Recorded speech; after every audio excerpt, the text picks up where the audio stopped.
الحمد لله الحمد لله وحده والصلاة والسلام على من لا نبي بعد أما بعد أعوذ بالله من الشيطان الرجيم بسم الله الرحمن الرحيم قالت الأعراب آمنا قل لم تؤمنوا ولكن قولوا أسلمنا ولما يدخل الإيمان في قلوبكم وَإِن تُطِيعُوا اللَّهَ وَرَسُولَهُ لَا يَلِتْكُم مِّنْ أَعْمَالِكُمْ شَيْئًا إِنَّ اللَّهَ غَفُورٌ رَّحِيمٌ صدق اللہ العظیم۔ اللهم صل على محمد وعلى آل محمد كما صليت على إبراهيم وعلى آل إبراهيم إنك حميد مجيد۔ اللهم بارك على محمد وعلى آل محمد كما باركت على إبراهيم وعلى آل إبراهيم إنك حميد مجيد۔ ہر قسم کی حمد و ثنا اللہ وحدہ لا شریک کی ذات کے لیے، کروڑہ درود السلام امام الانبیاء جناب محمد رسول اللہ صلی اللہ علیہ وآلہ وسلم کی ذات اقدس پر۔ مختصر حمد و ثنا کے بعد، قالت الاعراب، دیہاتی بدوؤں نے کہا، آمنا، ہم ایمان لے آئے۔ قل، آپ فرما دیجئے، لم تؤمنو، تم ایمان نہیں لائے، ولیکن قولو، اور لیکن تم کہتے ہو، اسلمنا، ہم اسلام لے آئے، ولما، اور ابھی، یدخل الایمان، تم ایمان میں داخل نہیں ہوئے، فی قلوبکم، تمہارے دل، وَإِن تُطِيعُوا اللَّهَ وَرَسُولَهُ، اور اگر تم اطاعت کرو اللہ اور اس کے رسول کی، لا یلتکم، تمہیں کمی نہ کرے گا، من اعمالکم، تمہارے اعمال میں سے، شیئن، کچھ بھی۔ ان اللہ، بے شک اللہ، غفور، معاف کرنے والا ہے، رحیم، رحم کرنے والا ہے۔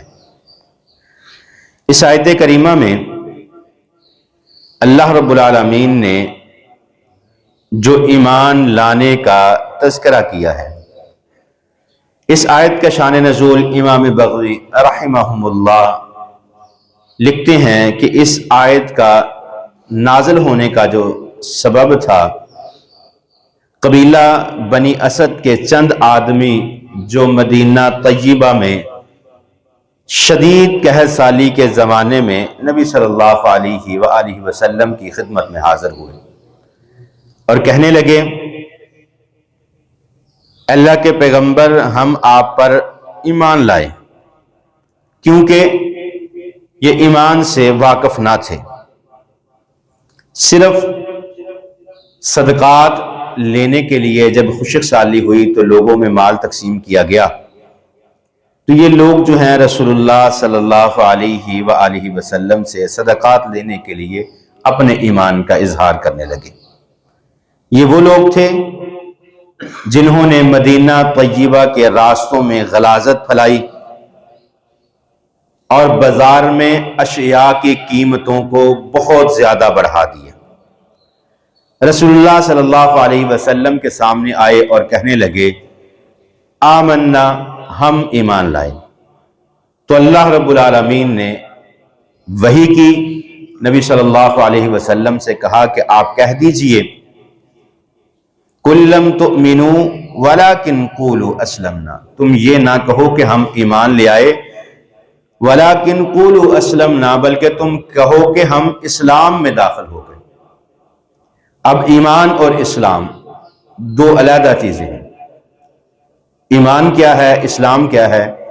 نبی صلی اللہ علیہ وسلم نے فرمایا کہ اسلام جو ہے، شہادت اللہ الہ الا اللہ وان محمدًا عبدہ ورسولہ وإقام الصلاة وإيتاء الزکاة وصوم رمضان وحج بیت اللہ من استطاع الیہ سبیلا۔ اسلام میں جو چیزیں شامل ہیں، سب سے پہلے نمبر پر کلمہ توحید، اللہ اور اس کے رسول پر ایمان لانا۔ اللہ وحدہ لا شریک ہے اور محمد صلی اللہ علیہ وسلم اللہ کے بندے اور اس کے رسول ہیں۔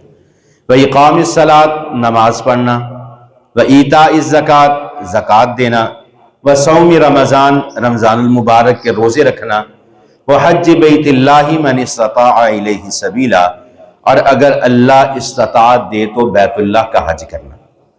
یہ اسلام ہے۔ اسلام جو ہے وہ انسان کے ظاہری اعمال ہیں۔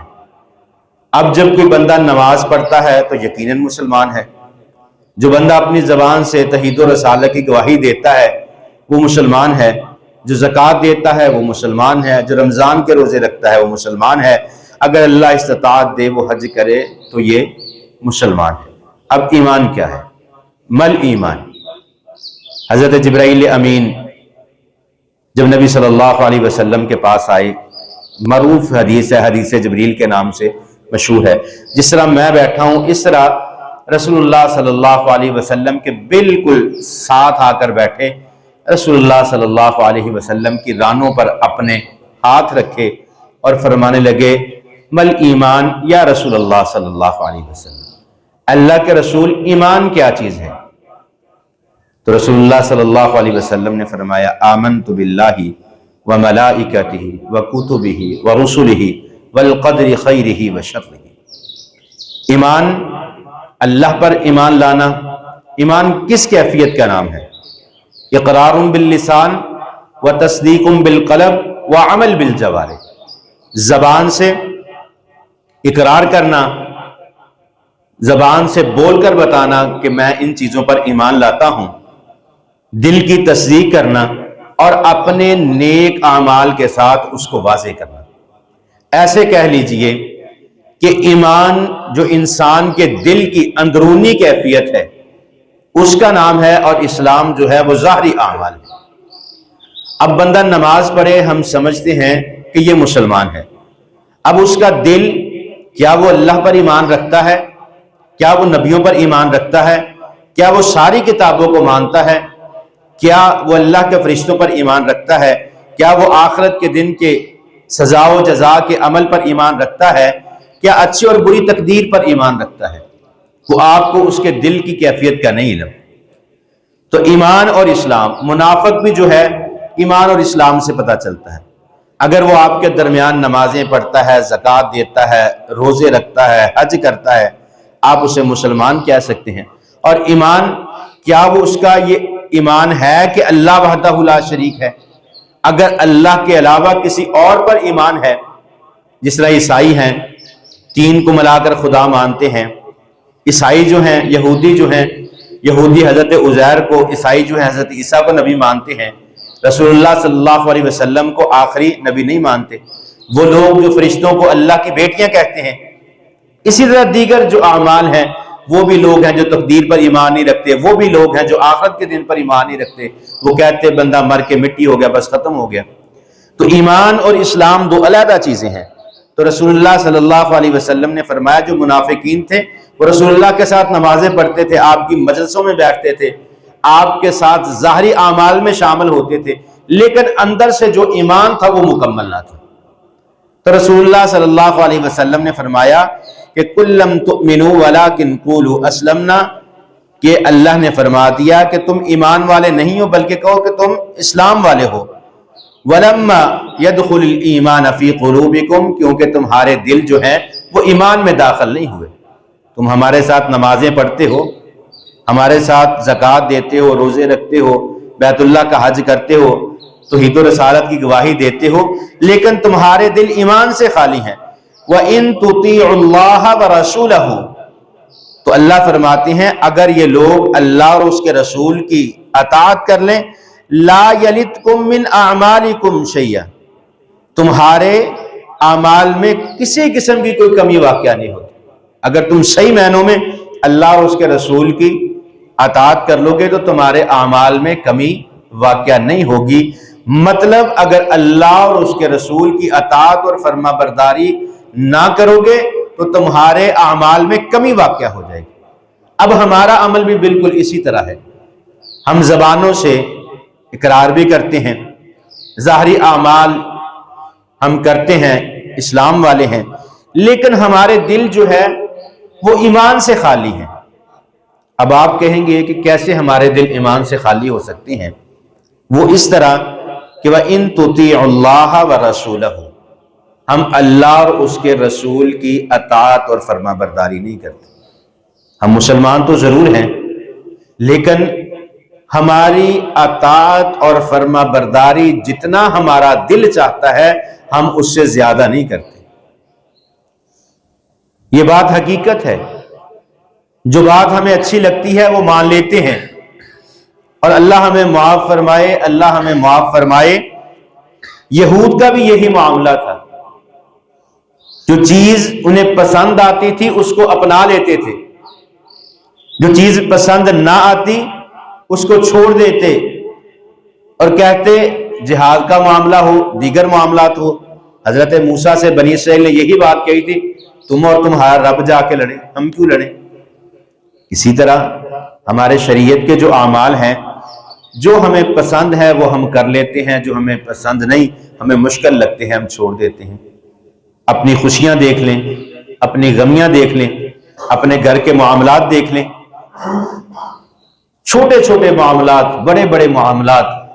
ہم بھی بالکل اسی طرح اسلام والے ہیں، ایمان والے نہیں ہیں. ایمان والے اس وقت بنیں گے جب مکمل ہم اپنے دل پر ہولڈ کر چکے ہوں گے کہ نہیں جی یہ رسول اللہ کا حکم ہے، یہ اللہ کا حکم ہے، ہم نے یہ کام کرنا ہے، اس کے بغیر گزارا نہیں. اگر آپ کا دل مطمئن نہیں ہے، آپ سنت کے مطابق عمل نہیں کرتے، آپ اللہ کے حکم کے مطابق عمل نہیں کر لے، تو پھر سوچ لیجئے کہ آپ کا ایمان مکمل نہیں ہے، ایمان میں کمی ہے. رسول اللہ صلی اللہ علیہ وسلم نے جو آداب سکھائے، جو ہم اس سورت میں شروع سے پڑھتے چلے آ رہے ہیں. پچھلی آیت میں اللہ رب العالمین نے جاسوسی کرنے سے منع کیا. کیا ہم لوگوں کی جاسوسیاں نہیں کرتے؟ ایک جاسوسی وہ ہے جو جنگ کے لیے کی جاتی ہے، جو حلال ہے.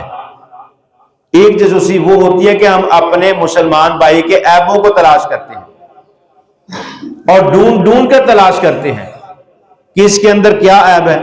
پھر اللہ نے فرمایا کہ تم جو ہے وہ غیبت نہ کرو، پھر ہم غیبت بھی کرتے ہیں. یہ تو عام چھوٹے چھوٹے معاملات ہیں. کاروبار کا لین دین ہو، رسول اللہ صلی اللہ علیہ وسلم نے فرمایا ایک چیز میں دو ریٹ مقرر نہیں کیے جا سکتے، یعنی ادار اور نقد میں فرق نہیں کیا جا سکتا. ہمارے معاشرے میں یہ نہیں ہو رہا کہ نقد اور ریٹ ہے، ادار میں اور ریٹ ہے. ہم نے سود کا نام بدل کر قسطوں پہ رکھ دیا، سود کا نام بدل کے انٹرسٹ رکھ دیا، سود کا نام بدل کے کرایہ رکھ دیا. سود تو سود ہی ہے. یعنی اگر میں ہر برائی کو ہائی لائٹ کرتا جاؤں تو کافی وقت درکار ہوگا. ٹھیک اسی طرح ان بدوؤں کی طرح جو صرف رسول اللہ سے مال چاہتے تھے اور کہتے تھے کہ ہم ایمان لے آئے، تو ٹھیک اسی طرح ہمارا بھی عالم ہے. تو اللہ فرماتے ہیں وَإِن تُطِيعُوا اللَّهَ وَرَسُولَهُ لَا يَلِتْكُم مِّنْ أَعْمَالِكُمْ شَيْئًا. اگر تم اللہ اور اس کے رسول کی اطاعت کرو گے تو تمہارے اعمال میں کچھ بھی کمی واقع نہ ہوگی. ان اللہ غفور الرحیم، بے شک اللہ رب العالمین معاف کرنے والے، رحم کرنے والے ہیں. جہاں پر بھی انسان کی غلطی خطا آئے گی قرآن پاک میں وہیں ساتھ اللہ یہ بات فرماتے ہیں ان اللہ غفور الرحیم، کہ میں تمہیں معاف کرنے والا اور رحم کرنے والا ہوں. تم میرے بندے ہو، 70 ماؤں سے زیادہ پیار کرنے والا ہوں. میں تمہارے گناہوں کو معاف کر دوں گا، بس تم معافی مانگ لو اور سیدھے راستے پہ آ جاؤ.